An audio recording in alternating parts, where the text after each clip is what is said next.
বাবু কত রাত হয়ে গেল, দেখ এই রাস্তাতে কেউ আসে নাকি, তাই বেশি শুনশান হয়ে যাচ্ছে। ওই দেখো ওদের কি কই ইটের ওখানটায়। ও মা নাও না মা প্লিজ। সোনা গয়না থাকবে না পটি থাকবে তার ঠিক নেই। চল কে ইয়ার্কি মারার জন্য রেখে গেছে, চল।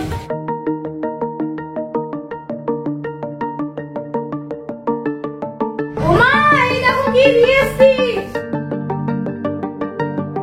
উমা এ আবার কানের গয়না, এত সোনার গয়না তো আমি সারা জীবনেও চোখে দেখিনি। বাবু কত রাত হয়ে গেল, দেখ মেলাতে না গেলেই ভালো হতো, তোকে বললাম যাস না মেলাতে। রাত হোক তাই বলে কি মেলে যাবো না?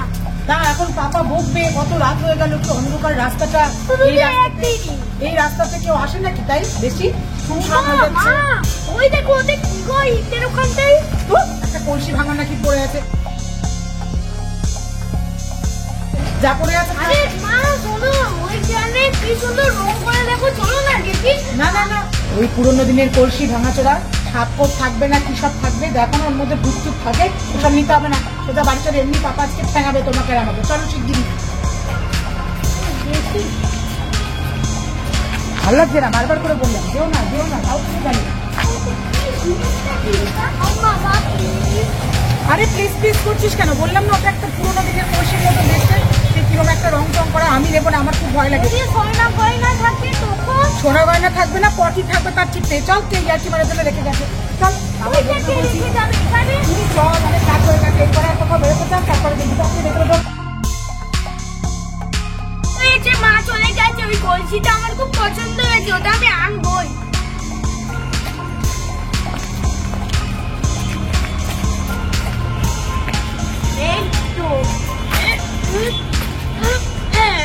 এই তো কলসিটা পেয়ে গেছি। কলসিটা দারুণ দেখতে, কিন্তু কলসিটা কিন্তু খুব ভারী, দেখি তো ঝাঁকিয়ে কিছু পাই কিনা। আরে এই তো গেটটা ঝমঝম করছে, মনে গুপ্তধন পেলাম। ভালো হয়েছে কলসিটা নিয়ে নিয়েছি, মা তো নিতেই দিচ্ছিল না। আগে আমি দেখবো নিজে কি আছে, তারপরে মাকে দেখাবো। জানো তো বাবুকে কতবার বললাম যে তাড়াতাড়ি বাড়ি চল, তাড়াতাড়ি বাড়ি চল, সে কিছুতেই মেলা থেকে বাড়ি আসবে না।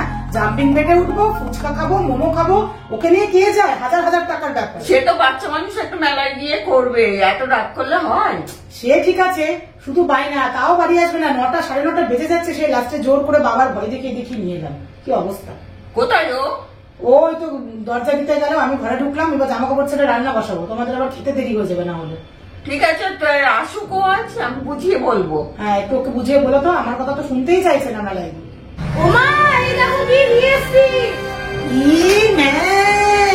এই কলসিটা ওই নোংরার মধ্যে বসানো ছিল, ওকে কতবার বললাম এটা নিস না নিস না নিস না, এর মধ্যে নোংরা ফোংরা আছে না, চাপক আছে, তার এটাই বলছি বাইরে আগে। না আমি দেখতে যাবো না।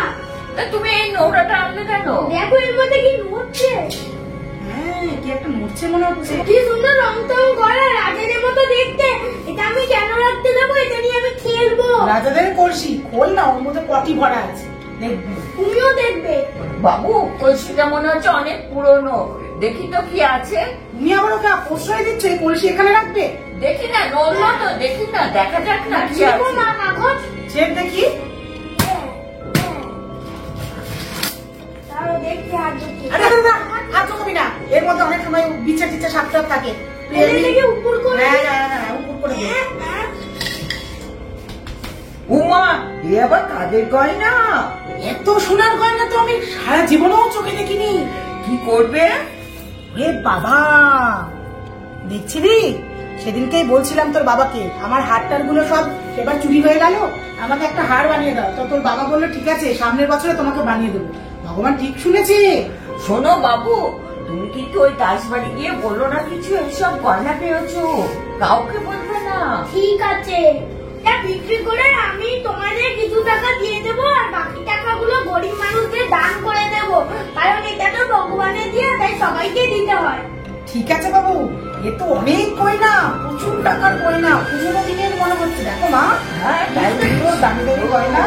ঠিক আছে বাবু, কি ভালো বুদ্ধি। ডিজাইনগুলো দেখো কি সুন্দর। হ্যাঁ সেই সনাতনী সব ডিজাইন।